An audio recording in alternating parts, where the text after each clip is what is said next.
Very good morning, kids. Welcome to SRV Academy. Today I'm going to teach you subject Science, class 6th, chapter 1, and this is my part 2nd of chapter 1. So I have already explained in your first part that what is food variety. Okay, about the food variety, I have explained what is the food material and their sources, and we have also discussed about 3 activities. Now in this part, I just want to discuss with you plant parts and animal product as food. यानी plants के ऐसे कौन से parts हैं और animals जिनको हम as a food product use करते हैं, मीन्स हम अपने खाने में इस्तेमाल करते हैं.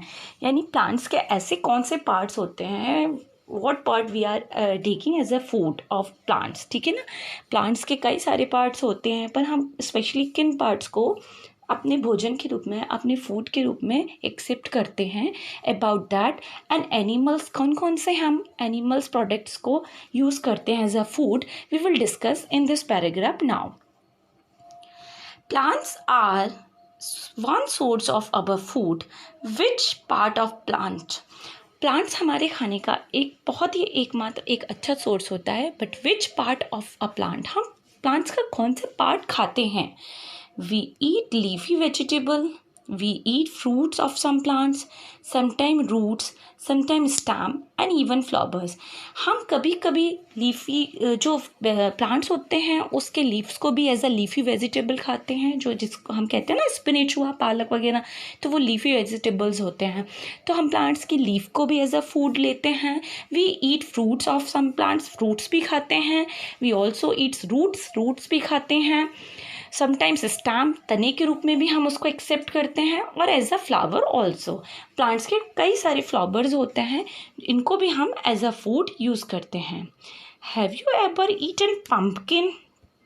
आपने कभी पम्पकिन के फ्लावर्स को, what they are saying here, have you eaten pumpkins flower, pumpkin के फ्लावर्स को आपने dipped in rice paste and fried, चावल के पेस्ट में डिप करके फ्राइड करके खाया है. तो आप you just try it at your home. अगर नहीं खाया तो you just try it at your home. अब अभी हमको नहीं पता था कि हम पम्पकिन के भी फूल खा सकते हैं, but in your book they are saying that you can eat the pumpkin flowers dipped in a rice paste and fried. चावल के पेस्ट में आप उनको डिप कर सकते हो और उनको फ्राई करके खा सकते हो. So you just try it at your home. Okay.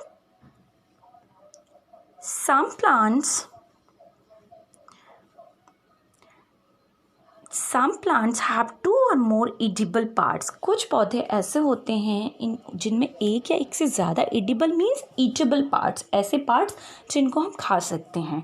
Seeds of mustard plants give us oil and the leaf are used as a vegetable. Yes, सरसों का साग हम खाते हैं ना, तो the leaves of the mustard we use as a vegetable, leafy vegetable, and their seeds we use as a oil. है ना, मस्टर्ड के जो सीड्स होते हैं, मस्टर्ड प्लांट के सीड्स, सरसों के तेल जिसको हम मस्टर्ड ऑयल कहते हैं, एज अ ऑयल यूज़ करते हैं. And also eat their leaves as a vegetable. तो here I just want to tell you that some plants are there, we eat 2 or more parts of that plant. Okay. Can you think of the different parts of the banana plant that are used as food? आपने कभी सोचा है कि बनाना के भी plants के हम different parts को एज अ फूड यूज़ कर सकते हैं? Think more example where 2 or more parts of a single plant are used as food. अब आपको इन योर नेक्स्ट एक्टिविटी यही सोचना है कि ऐसे कौन से प्लांट्स होते हैं जिनके हम एक या एक से ज़्यादा पार्ट्स को एज अ फूड यूज़ कर सकते हैं. हम उनके कितने पार्ट्स को एज अ फूड यूज़ कर सकते हैं. So look on your table 1.4, plant parts at food item with plant as the major source. जैसे ब्रिंजल करी है, we are making a brinjal curry, तो what are the ingredients we are using and what are the source of that brinjal curry. तो ingredients we are using brinjal, chilli and spice, oil, groundnut, mustard, soybean, any other plants. ठीक है. And what are the then plant parts which gives us the ingredients. अब plants के कौन से part होते हैं जो इंग्रेडिएंट्स हमको देते हैं. तो ब्रिंजल हमें फ्रूट से मिलता है, चिली स्पाइसेस भी फ्रूट से मिलते हैं, ऑयल फ्रॉम ग्राउंडनट वो सीड्स से मिलते हैं. So like the same you just have to make this activity means you just write the food items and their ingredients and sources and which part of that plant means gives us the ingredients, और plants का कौन सा part हमको ingredients देता है वो भी आपको mention करना है. So you also have to do this activity on your notebook. Now come on your next activity. Activity 4. From all the food items you have listed in table 1.3, choose those items whose ingredients are obtained from plants. Which part of a plant? Identify these and list the food items and plant parts as shown in table 1.4. आपको according to table 1.3 and 1.3 के according food item select करके I have already explained you on 1.4 table कि आपको क्या करना है, food items लेना है, उनके इंग्रेडिएंट्स मेंशन करना है, सोर्सेस मेंशन करना है और प्लांट्स के which part you are getting that ingredients, वो इंग्रेडिएंट्स आपको प्लांट्स के किस पार्ट से मिलते हैं वो भी आपको इस टेबल में मेंशन करना है.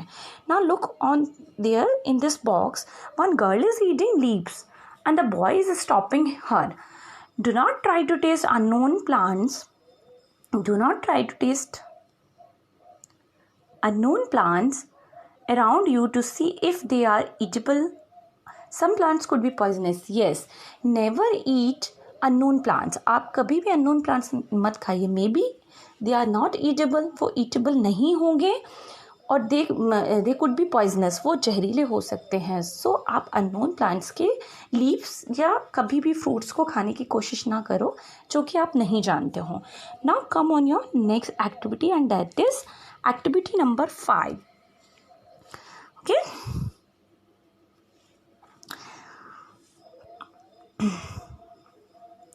On your activity number 5th, take some dry seeds of moong or chana, put a small quantity of seeds in a container filled with water and leave this aside for a day. आपको क्या करना है, आपको कुछ dry seeds लेने हैं मूंग या चना डाल के and you just keep them in a container and filled it with water. पानी भर दीजिए उसमें और एक दिन के लिए उसको छोड़ दीजिए. Next day drain the water completely and leave the seeds in the basin. आप नेक्स्ट डे क्या करेंगे, ड्रेन द वाटर, उसका सारा पानी निकाल दीजिए और सीड्स को थोड़ी देर के लिए उसी बर्तन में छोड़ दीजिए. Wrap them with a piece of wet cloth and set aside. After that you just wrap, यानी वो जो सीड्स हैं उनको एक वेट क्लॉथ यानी गीले कपड़े में रैप करके, it means you just wrap them in wet cloth and set aside और एक साइड रख दीजिए. Then what happen the following day, next day आप क्या करोगे, do you observe any changes in this seeds. आप कोई चेंजेस मिलता है इन सीड्स में, have you getting any changes on that seeds. A small white structure may have grown out of the seeds. Yes, a small white structures may have grown. कुछ आपको सफ़ेद colour के स्ट्रक्चर उसमें sheets में दिखेंगे हमें. If so, the seeds have sprouted. इसका मतलब क्या है कि जो seeds हैं वो sprouted हो चुके हैं. Sprouted means if some small white color structures we have seen on the seeds, that structures are called sprouted. Means वो दाल या वो चने जो हैं sprouted हो चुके हैं because sprouted seeds are very healthy for very healthy for us, and so many people takes these sprouted in the morning because it makes our body healthy and fit. Okay. If not, अगर ऐसा नहीं होता है, wash the sheets in water. आप फिर से sheets को क्या करेंगे, वाटर में वॉश करेंगे. Drain the water and leave them aside for another day. वापस से उनको ड्रेन करके wash the sheets in the water, drain the water, पानी निकाल देंगे and leave them aside for another day, और उनको वापस से फिर एक दिन के लिए छोड़ देंगे. ओके. और cover with a wet cloth, और उसको एक गीले कपड़े से भी ढक देंगे. The next day see if the seeds have sprouted. क्या seeds आपके sprouted हुए या नहीं. After washing these sprouted seeds you can eat them. आप ये seeds को wash करके खा सकते हैं. They can also be boiled. आप boil करके भी खा सकते हो. Add some spices and get a tasty snacks to it.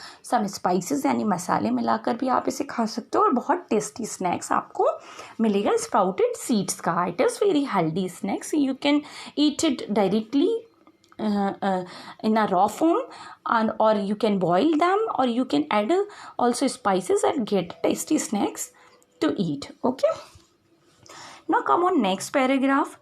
Do you know where honey comes from? आप जानते हो कि शहद कहाँ से आता है और how it is produced, और ये कैसे बनता है.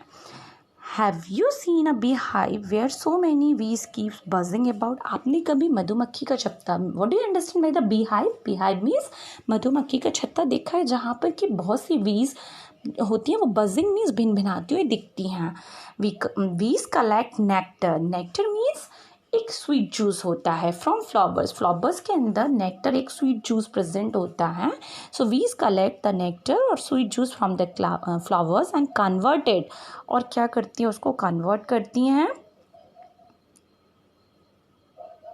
Converted into honey and store in